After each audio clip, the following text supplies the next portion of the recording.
Hey, Lighting, have you heard? No! No, I don't think so. The Truck Show. We're gonna show you what we know. We're gonna answer what the truck.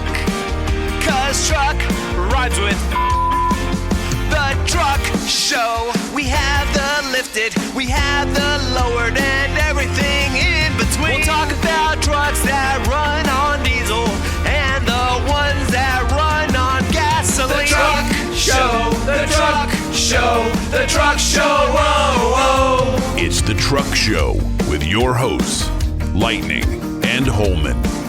This episode of the Truck Show podcast, Have You Heard?, is proudly presented by Nissan. With the Frontier, Titan, and Titan XD, Nissan has a truck for every need, along with the legendary Nissan durability. Test drive your next truck at a local Nissan dealer today, or point your browser to nissanusa.com, where you can use the build and price tool to configure a Nissan truck that fits your lifestyle. And when you're thinking about adding power or improving fuel economy, Banks has over 65 years of experience. Whether it's cold air intakes or exhaust systems, tuning, throttle control, charge air cooling, lubrication components, and much more, no one offers smarter, safer, 50-state emissions-compliant performance parts than Gale Banks. You'll find the best engineered parts for your truck at bankspower.com. And when you're looking for quality, full synthetic lubrication for your truck, AMSOIL has you covered with motor oil, lubricants and protectants, grease, additives, and more. AMSOIL synthetic lubricants deliver wear protection, engine cleanliness, and fuel efficiency that conventional oils simply can't match. Find out how AMSOIL synthetic lubricants can save you money and time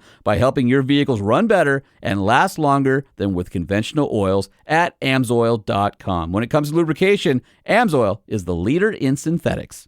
Have you heard?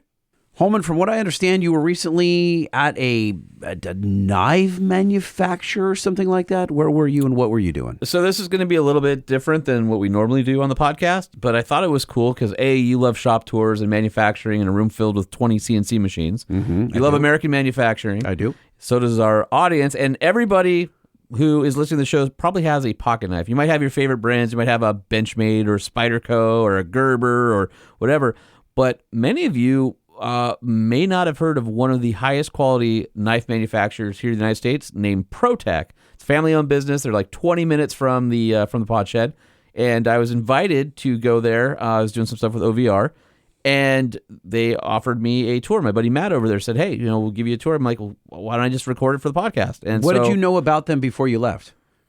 I mean, I'm a customer. Love their knives. I didn't know that you owned one. No, yeah. Super high quality, high end. They've got knives that are up in the tens of thousands of dollars, and they've got knives that are $299 and everything in between. And they make just fantastic cutlery. They're known for their autos, spring assist, flippers.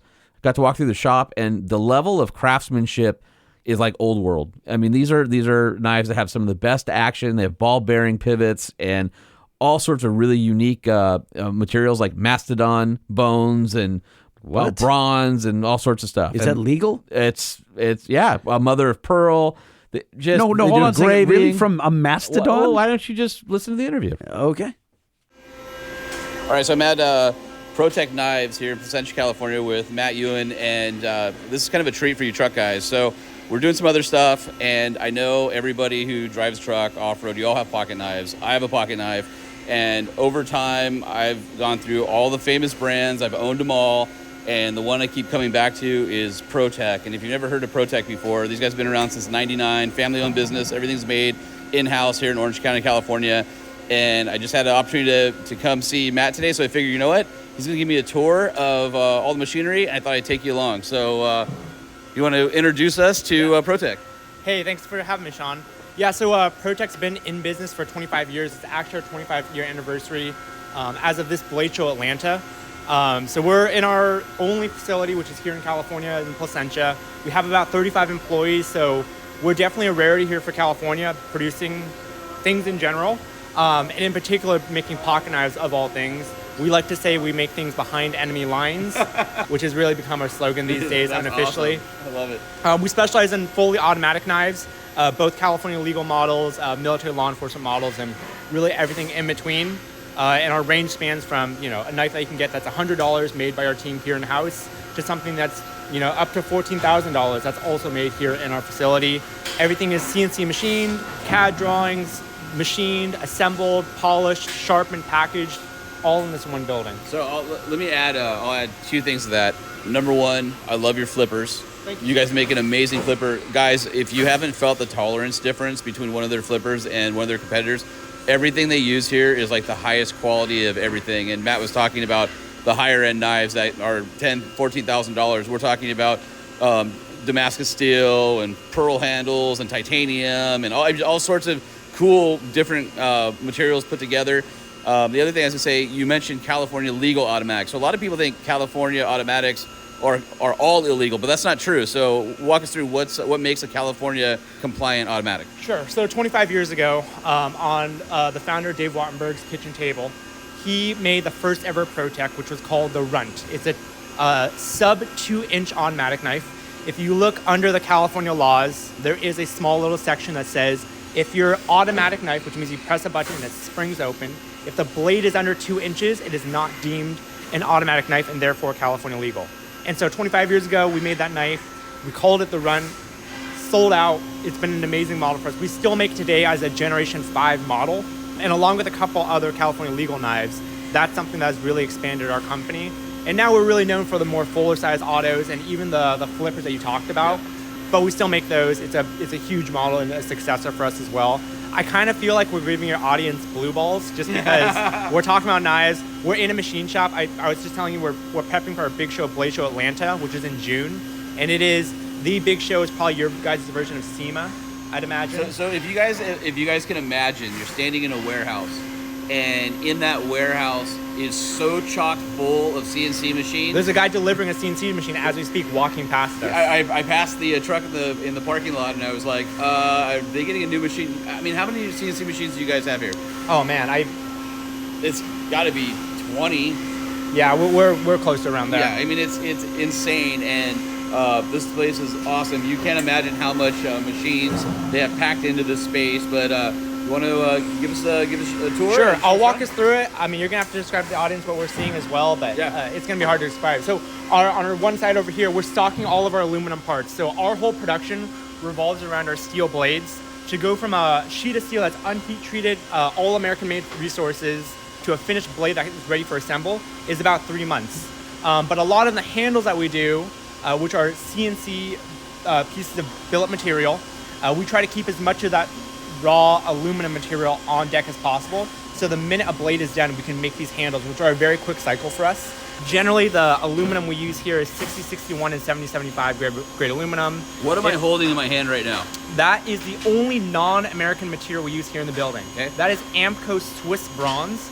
It's awesome. It's literally a little rectangle of bronze, and it's so heavy and it's dense. Absurdly tanky. Oh, so dude. It's the actual name of it is AMCO aluminum bronze. It's about 10% aluminum.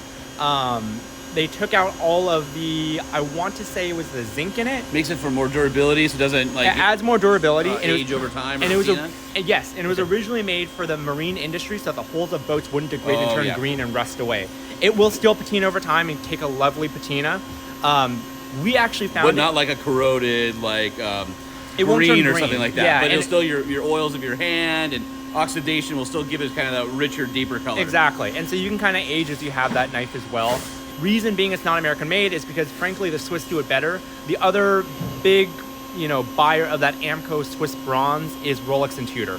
And I imagine if it's good enough for them and good enough for the holes of a vessel, it's probably good enough for your pocket knife handle as well. So over here is kind of where we stock all of our ready-to-go handle materials. Again, everything we do is CNC machine. We're not stamping or 3D machining everything. We are machining what we don't want away to have a perfect handle. For every block of material you see here is 1/2 of a handle piece. And so we try to make sure that as soon as that blade is done, the handles are not too far behind it. And so if we keep walking over here, you can see where we stock all of our steel. Again, American made. We get all of ours from Niagara Crucible Metallurgy, also known as Crucible.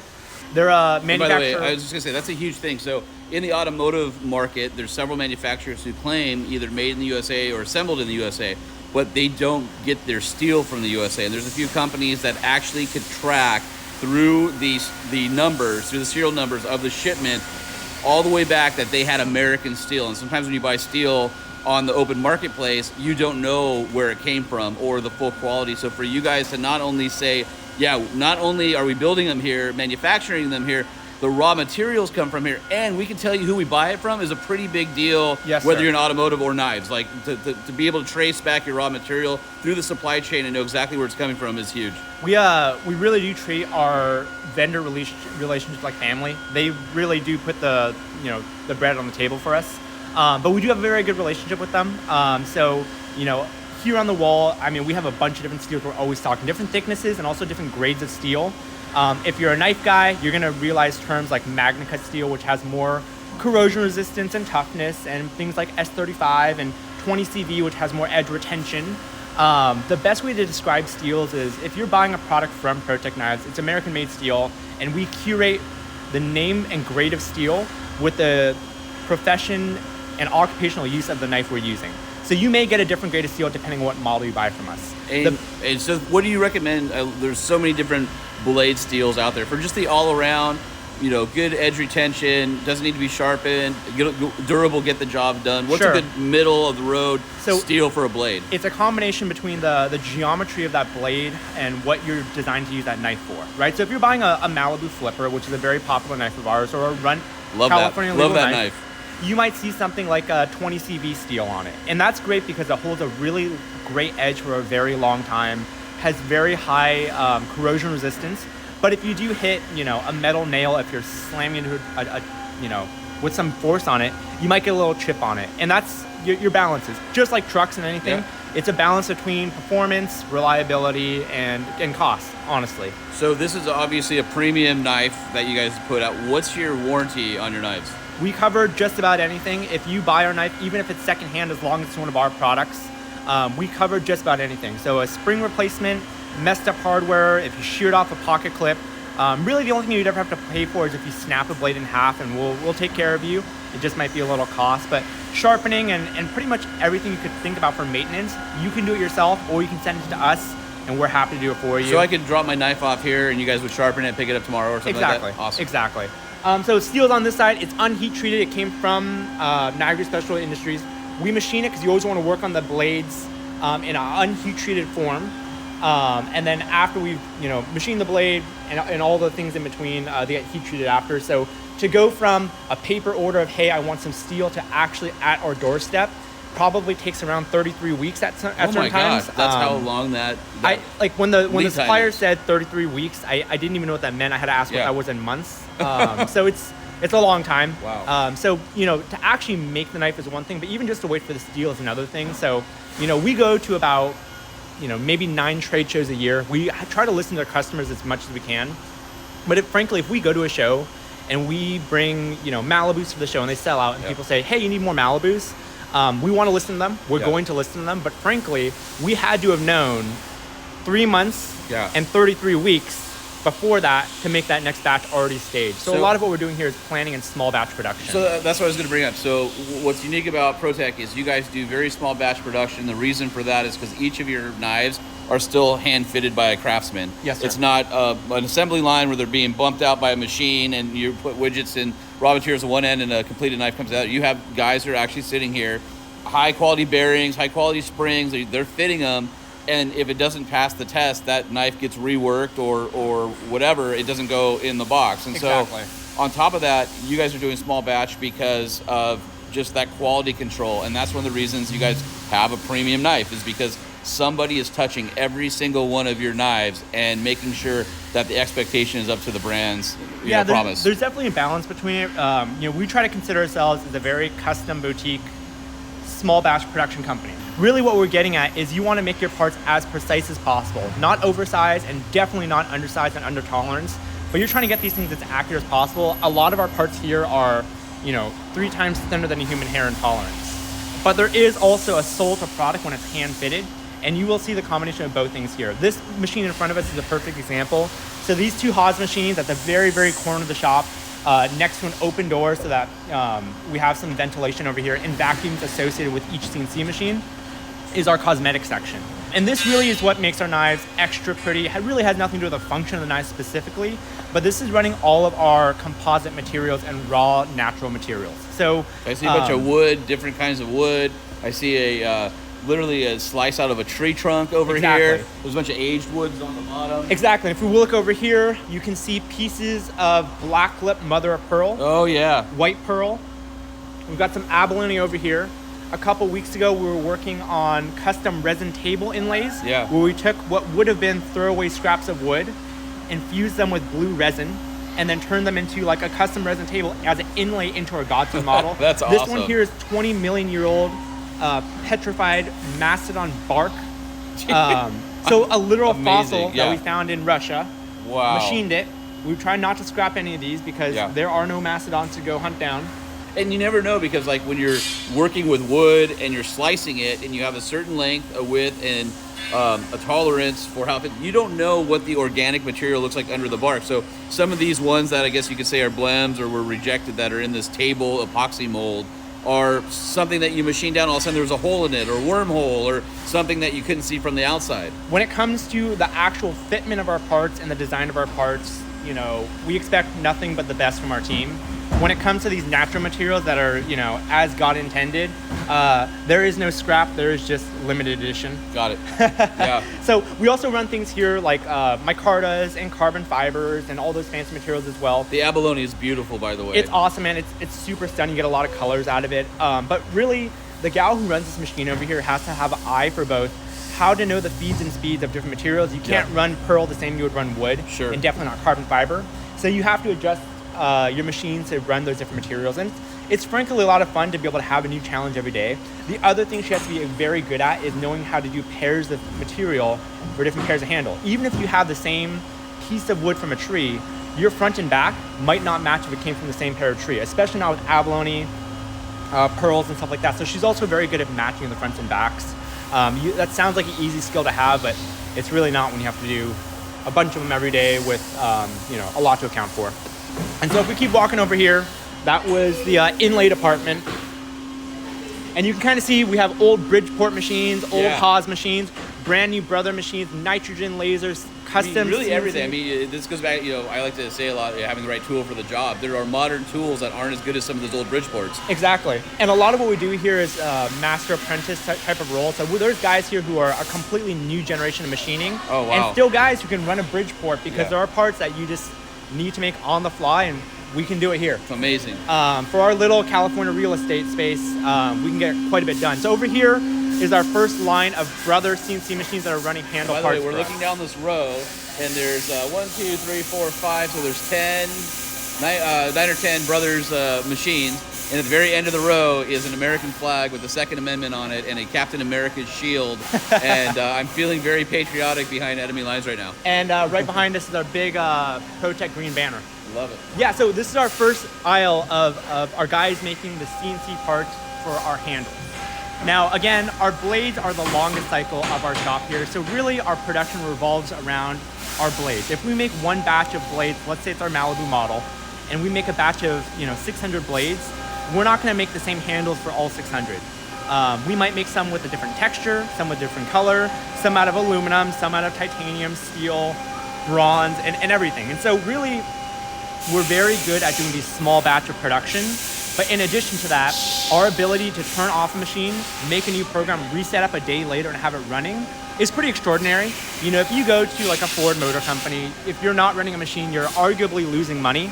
But for us, because our production is around the blades, we have a lot more time with our handles to make a bunch of new things. So every time you come visit us, our handles are always doing something different. So I'm holding what looks like a blank for a drop point blade. Yes, sir. And what you guys have to understand is when you're machining blades, you have to have a certain thickness because the back side of the blade is going to be thicker than the front side, obviously, because it gets shaped down to have an edge on it. And it has to be a little bit thicker because those haven't been ground yet. Yeah. They haven't been profiled yet, and most importantly, they've not been heat treated yet. And in heat treat, we know there's going to be a little bit of warpage due to the fluctuations in temperature and cooling. So we make them a little bit thicker, knowing that we can plane them flat to take away the warpage. So kind of like a wood planer or something like that on like Exactly. a old tabletop or whatever. If you imagine what makes steel so great is the actual combination of iron, carbon, and for us, the microchemicals we get to add to it, like molybdenum and chromium and things that we can now control in modern steel, is what makes steel so great for edge retention, corrosion, and toughness. The other thing that makes steel so great is its ability to heat treat. And the heat treat cycle and what that does to a blade makes all of those qualities far superior from its natural state. Doing so means you bring it to a high temperature, the molecules get excited, they separate from each other, and when you quench it in oil and they shrink back together, it's such a violent process that almost crystallizes that lattice of material. It is going to warp, and so that is something we account for what we do here. We've done, hundreds of thousands of blades. We know exactly how they're going to warp, and so we always oversize everything, knowing that we can plane it back down and square it up before they get ground.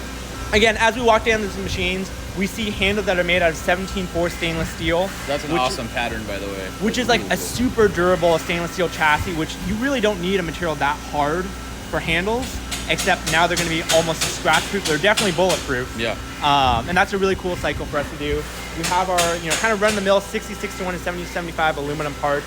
You can see the builders for every piece that comes out of the CNC machine. They're going to deburr it by hand. They'll put it under magnification. They're going to check every single surface. They gently put it on a cooking rack.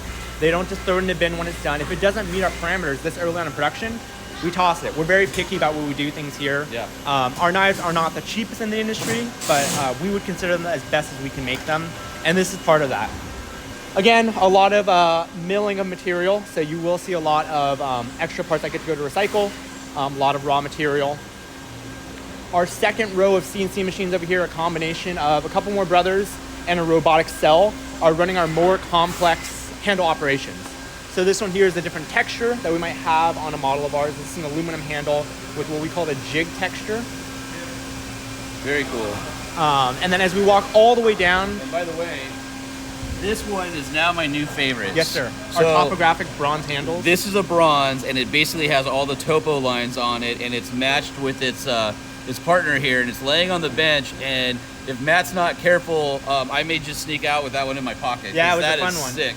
It was a collaboration for our friends at carrycommission.com. Really cool YouTube channel, and they like to do a ton of outdoor stuff. So they had a topographic location map, and we turned it into a bronze chassis. It's so cool. We do a lot of collaborations. That's one The next thing you guys need to do is to take just the topo lines and actually do a 3D relief of them, because you have the material there, so you can feel the mountains and the valleys. Hey man, we got the technology. So on that first row of CNCs over there that we're running handles, you have about a team of 4 different machine operators who are really good at jumping back and forth between different machines. And that's really due to the precision that we have to hold in the machines, the hand fitting and hand deburring that we need to do, and frankly, how many new setups we're doing all the time, every single day. This second row of machines here are for things that have a dedicated longer machine process, and our robotic cell over here, which is completely automated. This one has, 2 racks at the top. You fill up that top rack with a tray of aluminum handles. Yeah, they're literally just rectangular blanks on the top tray. You have 2 CNC machines, and they're connected by a robotic arm. The arm picks up these aluminum handles, opens and closes door. It will blast on the material, put pieces down, flip operations over, pick it back up, and really lay it back out in perfect pairs.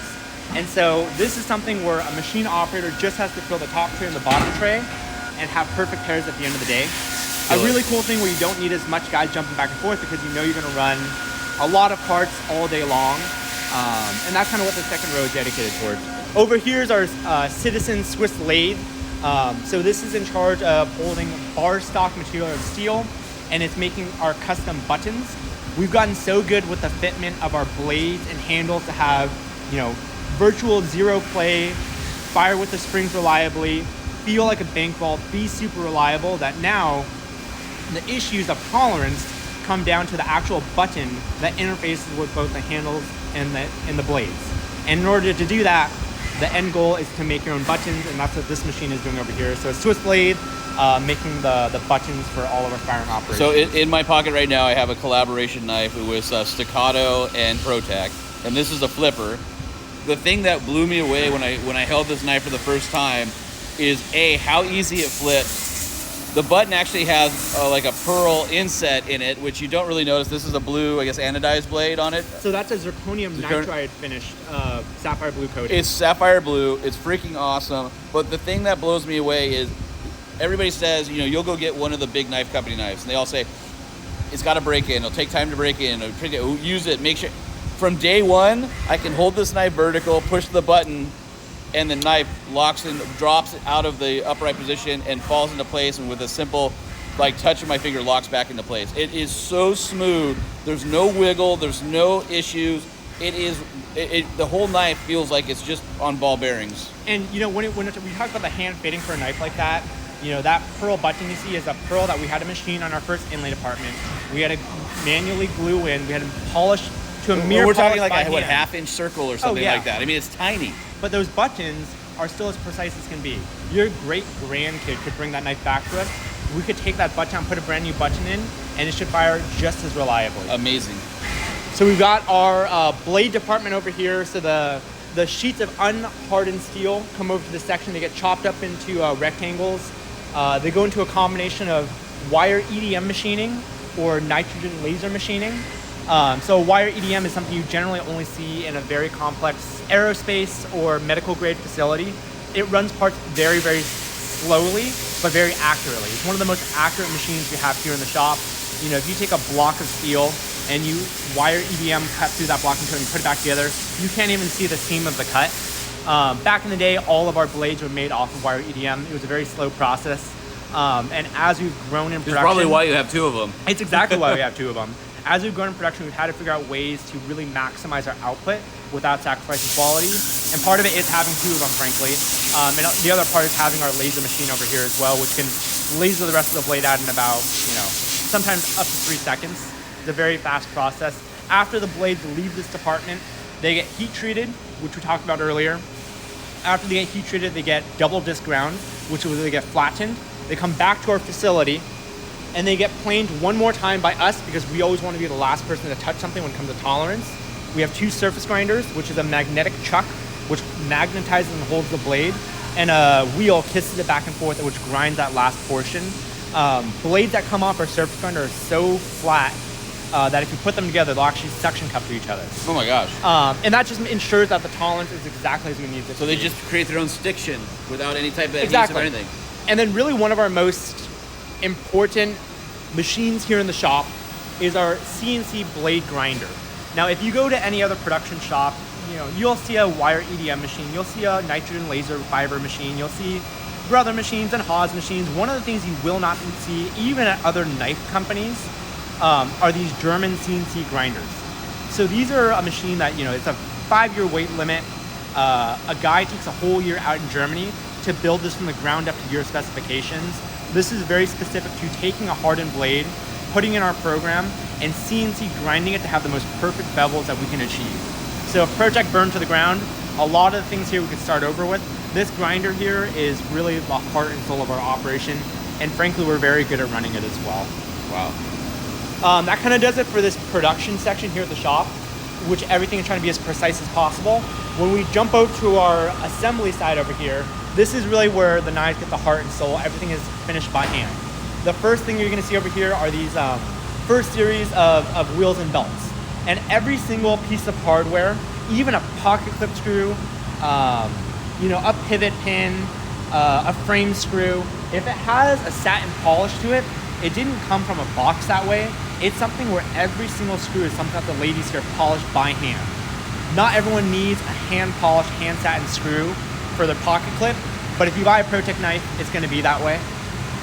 All of our knives are sharpened by hand as well. If you imagine all the different steels we use, all the different edge geometries, we have master sharpeners and kind of their apprentices that sharpen every single knife that comes to the building. And then really one of the last couple stages here in the shop is our assembly squad over here. And this is really almost like a clean room. Everything is super clean, well lit. It's separate from the assembly. Obviously, manufacturing creates a lot of metal particles and dust in the air. Everything in here is super clean, and everybody's standing with, I guess, wooden trays or bins filled with the individual parts, and they're working on making knives. Yeah, and so there's really 2 approaches you have when you have a assembly squad. You can have a line of guys who are each putting on a different part of a knife, or you can have one builder in charge of the entire knife from start to finish. And frankly, we prefer the latter. Yeah. The guys get a lot of pride being able to build their knives from the ground up.